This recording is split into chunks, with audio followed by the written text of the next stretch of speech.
ನಮಸ್ಕಾರ ಸ್ನೇಹಿತರೆ, ಹೇಗಿದ್ರೆ ಎಲ್ಲರೂ ಚೆನ್ನಾಗಿದ್ದಾರೆ ಅನ್ಕೊಂಡು ಸ್ನೇಹಿತರೆ. ಎಲ್ರಿಗೂ SPB ಮೀಡಿಯಾದ ಮತ್ತೊಂದು ವಿಡಿಯೋಗೆ ತಮಗೆಲ್ರಿಗೂ ಸುಸ್ವಾಗತ ಸ್ನೇಹಿತರೆ.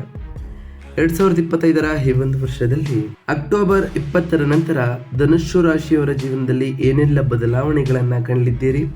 ಈ ಅಕ್ಟೋಬರ್ ತಿಂಗಳಿನಲ್ಲಿ ಉಂಟಾಗ್ತಿರುವಂತಹ ಗ್ರಹ ಸಂಚಾರದ ಬದಲಾವಣೆಯು ನಿಮ್ಮ ಜೀವನದಲ್ಲಿ ಏನೆಲ್ಲ ಬದಲಾವಣೆಗಳನ್ನ ತರಲಿದೆ?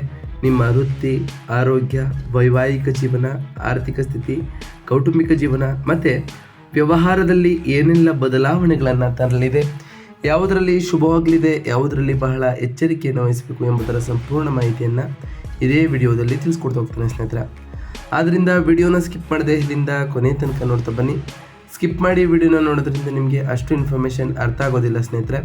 ಸೊ ಫಸ್ಟಿಂದ ಎಂಡ್ ತನಕ ವಿಡಿಯೋನ ವಾಚ್ ಮಾಡಿ. ಹಾಗೆ ನಮ್ಮ ಈ ವಿಡಿಯೋ ಇಷ್ಟ ಆಗಿತ್ತು ಅಂದರೆ ವಿಡಿಯೋಗೆ ಒಂದು ಲೈಕ್ ಮಾಡಿ ಸ್ನೇಹಿತರೆ. ಯಾರೇನೂ ನಮ್ಮ ಚಾನಲ್ನ ಸಬ್ಸ್ಕ್ರೈಬ್ ಮಾಡ್ಕೊಂಡಿಲ್ಲ ಅವರು ಈಗಲೇ ಸಬ್ಸ್ಕ್ರೈಬ್ ಮಾಡ್ಕೊಳ್ಳಿ. ಸಬ್ಸ್ಕ್ರೈಬ್ ಮಾಡಿಕೊಂಡು ಪ್ರತಿನಿತ್ಯ ವಿಡಿಯೋನ ವಾಚ್ ಮಾಡ್ತಿರೋರಿಗೆ ಥ್ಯಾಂಕ್ ಯು ಸೊ ಮಚ್ ಅಂತ ಹೇಳ್ತಾ, ಇನ್ನು ತಡ ಮಾಡೋದು ಬೇಡ ಸ್ನೇಹಿತರೆ. ಈ ಅಕ್ಟೋಬರ್ ತಿಂಗಳಿನಲ್ಲಿ ಗ್ರಹಗಳ ಸ್ಥಾನದ ಬದಲಾವಣೆ ಹೇಗಿರಲಿ ಅಂತ ನೋಡ್ತಾ ಬರೋಣ ಸ್ನೇಹಿತರೆ.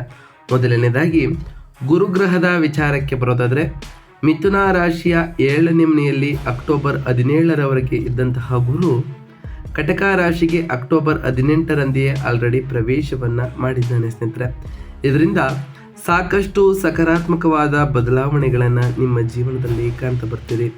ಇನ್ನು ಮಂಗಳ ಗ್ರಹದ ವಿಚಾರಕ್ಕೆ ಬರೋದಾದರೆ, ಮಂಗಳನು ತುಲಾ ರಾಶಿಯ 11ನೇ ಮನೆಯಲ್ಲಿ ಅಕ್ಟೋಬರ್ 26ರವರೆಗೆ ಇದ್ದು ವೃಶ್ಚಿಕ ರಾಶಿಯ 12ನೇ ಮನೆಗೆ ಅಕ್ಟೋಬರ್ 27ರಿಂದ ಪ್ರವೇಶವನ್ನು ಮಾಡಲಿದ್ದಾನೆ ಸ್ನೇಹಿತರೆ. ಇನ್ನು ಶುಕ್ರ ಗ್ರಹದ ವಿಚಾರಕ್ಕೆ ಬರೋದಾದರೆ, ಸಿಂಹರಾಶಿಯ 9ನೇ ಮನೆಯಲ್ಲಿ ಅಕ್ಟೋಬರ್ 8ರವರೆಗೆ ಇದ್ದಂತಹ ಶುಕ್ರನು ಕನ್ಯಾ ರಾಶಿಗೆ ಅಕ್ಟೋಬರ್ 9ರಿಂದ ಪ್ರವೇಶವನ್ನು ಆಲ್ರೆಡಿ ಮಾಡಿದ್ದಾನೆ ಸ್ನೇಹಿತರೆ. ಇನ್ನು ಬುಧ ಗ್ರಹದ ವಿಚಾರಕ್ಕೆ ಬರೋದಾದರೆ, ತುಲಾ ರಾಶಿಯ 11ನೇ ಮನೆಯಲ್ಲಿ ಅಕ್ಟೋಬರ್ 3ರಿಂದ 23ರವರೆಗೆ ಇದ್ದಂತಹ ಬುಧನು ವೃಶ್ಚಿಕ ರಾಶಿಯ 12ನೇ ಮನೆಗೆ ಅಕ್ಟೋಬರ್ 24ರಂದು ಪ್ರವೇಶವನ್ನು ಮಾಡಲಿದ್ದಾನೆ ಸ್ನೇಹಿತರೆ. ಇನ್ನು ಸೂರ್ಯಗ್ರಹದ ವಿಚಾರಕ್ಕೆ ಬರೋದಾದರೆ, ಸೂರ್ಯನು ಕನ್ಯಾ ರಾಶಿಯ 10ನೇ ಮನೆಯಲ್ಲಿ ಅಕ್ಟೋಬರ್ 17ರವರೆಗೆ ಇದ್ರೆ, ಅದಾದ ನಂತರ ತುಲಾ ರಾಶಿಯ 11ನೇ ಮನೆಗೆ ಅಕ್ಟೋಬರ್ 17ರ ನಂತರ ಆಲ್ರೆಡಿ ಪ್ರವೇಶವನ್ನು ಮಾಡಲಿದ್ದಾನೆ ಸ್ನೇಹಿತರೆ. ಇನ್ನು ಶನಿಗ್ರಹದ ವಿಚಾರಕ್ಕೆ ಬರೋದಾದರೆ, ಮೀನ ರಾಶಿಯ 4ನೇ ಮನೆಯಲ್ಲಿ ಈ ತಿಂಗಳಿಡೀ ಶನಿಯು ಇರಲಿದ್ದು, ಇನ್ನು ರಾಹುಕೇತುಗಳ ವಿಚಾರಕ್ಕೆ ಬರೋದಾದರೆ, ರಾಹು ಕುಂಭರಾಶಿಯ 3ನೇ ಮನೆಯಲ್ಲಿ, ಕೇತು ಸಿಂಹರಾಶಿಯ 9ನೇ ಮನೆಯಲ್ಲಿ ಈ ತಿಂಗಳಿಡೀ ಇರಲಿದ್ದಾರೆ ಸ್ನೇಹಿತರೆ. ಒಟ್ಟಾರೆಯಾಗಿ ಈ ಅಕ್ಟೋಬರ್ ತಿಂಗಳು ಅದ್ಭುತವಾದಂತಹ ಸಮಯವಾಗಿರ್ತದೆ ಈ ಧನುಸ್ಸು ರಾಶಿಯವರಿಗೆ.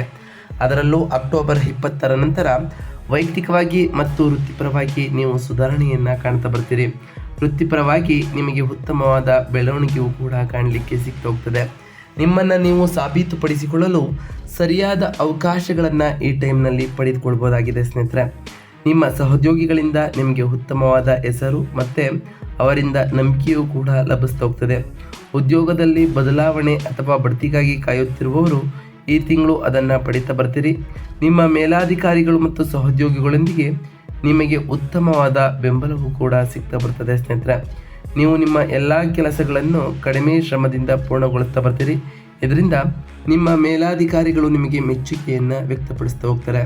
ಅದರಲ್ಲೂ ಈ ತಿಂಗಳ ಕೊನೆಯ ವಾರದಲ್ಲಿ ಪ್ರಯಾಣ ಅಥವಾ ಸ್ಥಾನದಲ್ಲಿ ಸ್ವಲ್ಪ ಬದಲಾವಣೆಗಳನ್ನು ಕಾಣಬಹುದಾಗಿದೆ.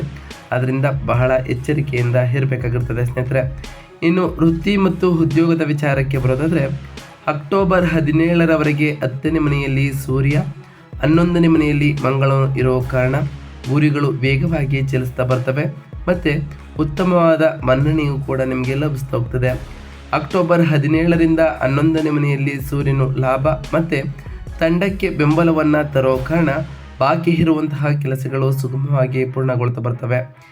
8ನೇ ಮನೆಯಲ್ಲಿ ಉಚ್ಚ ಸ್ಥಾನದಲ್ಲಿ ಇದ್ದಂತಹ ಗುರು ಅಕ್ಟೋಬರ್ 18ರಿಂದ ಆಲ್ರೆಡಿ ಪ್ರವೇಶವನ್ನು ಮಾಡಿರೋ ಕಾರಣ ಇದರಿಂದ ಹಿರಿಯರ ಬೆಂಬಲವನ್ನು ಕೂಡ ಕಾಣ್ತಾ ಹೋಗ್ತೀರಿ. ಸಾಲ, ವಿಮೆ ಈ ವಿಷಯಗಳಲ್ಲಿ ನಿಮಗೆ ಒಳಿತನ್ನು ಕಾಣಲಿದ್ದೀರಿ ಸ್ನೇಹಿತರೆ. ಅಕ್ಟೋಬರ್ 24ರ ನಂತರ 12ನೇ ಮನೆಯಲ್ಲಿ ಬುಧ ಬಾಕಿ ಇರುವಂತಹ ಕೆಲಸಗಳನ್ನು ಸದ್ದಿಲ್ಲದೆ ಪೂರ್ಣಗೊಳಿಸುವಂತೆ ಮಾಡ್ತಾ ಬರ್ತಾನೆ ಮತ್ತು ಅನಗತ್ಯವಾದ ಭರವಸೆಗಳನ್ನು ಈ ಟೈಮ್ನಲ್ಲಿ ನೀವು ತಪ್ಪಿಸಬೇಕಾಗಿರ್ತದೆ ಸ್ನೇಹಿತರೆ. ಇನ್ನು ಆರ್ಥಿಕ ವಿಚಾರದ ಬಗ್ಗೆ ಮಾತನಾಡ್ತಾ ಬರೋದಾದರೆ, ಆರ್ಥಿಕವಾಗಿ ಈ 3ನೇ ವಾರದಿಂದ ಬಹಳ ಉತ್ತಮವಾದಂತಹ ಸಮಯವಾಗಿರುತ್ತದೆ ಈ ಧನುಸ್ಸು ರಾಶಿಯವರಿಗೆ. ನಿಮ್ಮ ಆದಾಯವೂ ಕೂಡ ಹೆಚ್ಚಾಗ್ತಾ ಬರ್ತದೆ ಮತ್ತು ಹೂಡಿಕೆಗಳು ಉತ್ತಮವಾದ ಲಾಭವನ್ನು ನಿಮಗೆ ತಂದುಕೊಡ್ತದೆ. ನೀವು ಮನೆ, ವಾಹನ ಅಥವಾ ಆಸ್ತಿಯನ್ನು ಖರೀದಿಸಲು ಯೋಜನೆಯನ್ನು ಮಾಡಿಕೊಂಡಿದ್ರೆ ಇದು ಸರಿಯಾದ ಸಮಯವಾಗಿರ್ತದೆ. ಅದರಲ್ಲೂ ಅಕ್ಟೋಬರ್ 24ರ ಒಳಗೆ ನಿಮ್ಮ ಕೆಲಸವನ್ನು ಪೂರ್ಣಗೊಳಿಸಿ ಸ್ನೇಹಿತರೆ.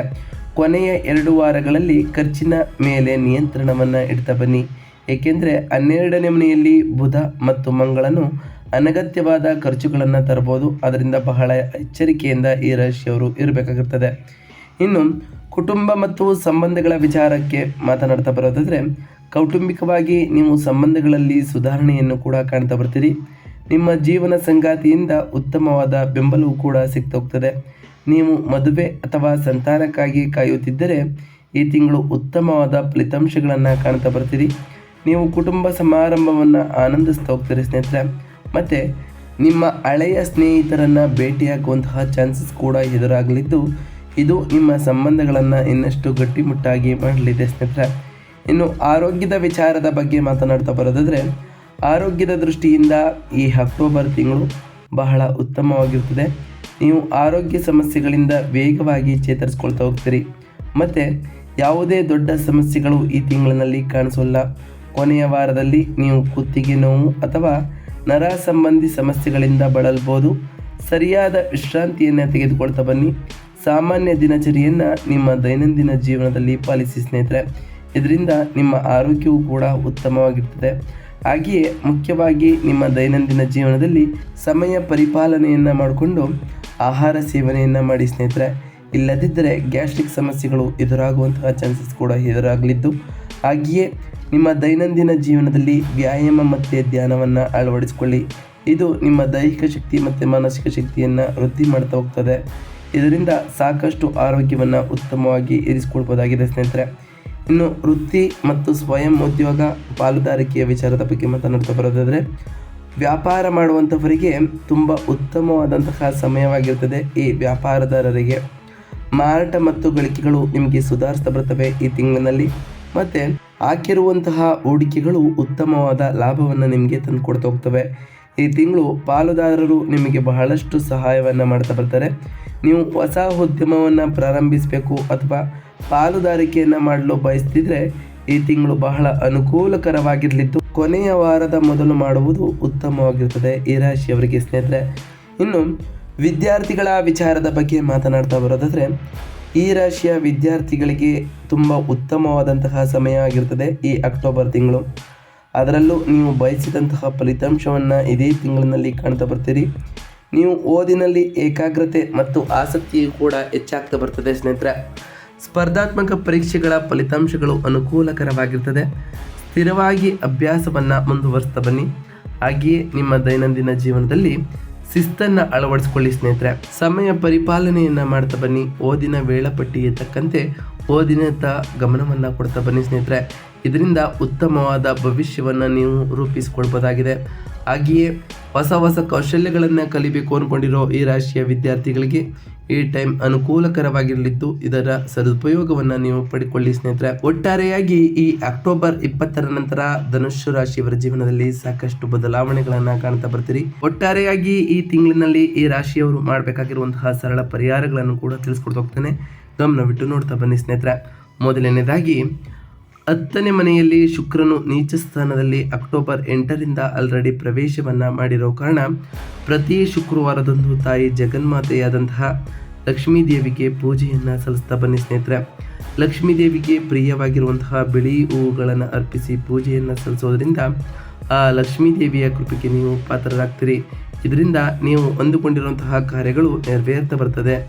ಕೆಲಸದ ಸ್ಥಳದಲ್ಲಿ ಸ್ವಚ್ಛವಾದ ಉಡುಪನ್ನು ಧರಿಸಿ ವಿನಯಶೀಲ ಮಾತುಗಳನ್ನು ಪಾಲಿಸಿ ಸ್ನೇಹಿತರೆ. ಇನ್ನು ಮಂಗಳ ಗ್ರಹದ ವಿಚಾರಕ್ಕೆ ಬರೋದಾದರೆ, ಮಂಗಳನು ಅಕ್ಟೋಬರ್ 27ರಿಂದ 12ನೇ ಮನೆಗೆ ಪ್ರವೇಶವನ್ನು ಮಾಡೋ ಕಾರಣ ಪ್ರತಿ ಮಂಗಳವಾರದಂದು ಹನುಮಾನ್ ಚಾಲಿಸವನ್ನು ಪಠಿಸಿ ಸ್ನೇಹಿತರೆ. ಇದರಿಂದ ತಡರಾತ್ರಿ ಎಚ್ಚರವಾಗುವುದನ್ನು ಮತ್ತು ಹಠಾತ್ ಖರ್ಚುಗಳನ್ನು ತಪ್ಪಿಸಬಹುದಾಗಿದೆ.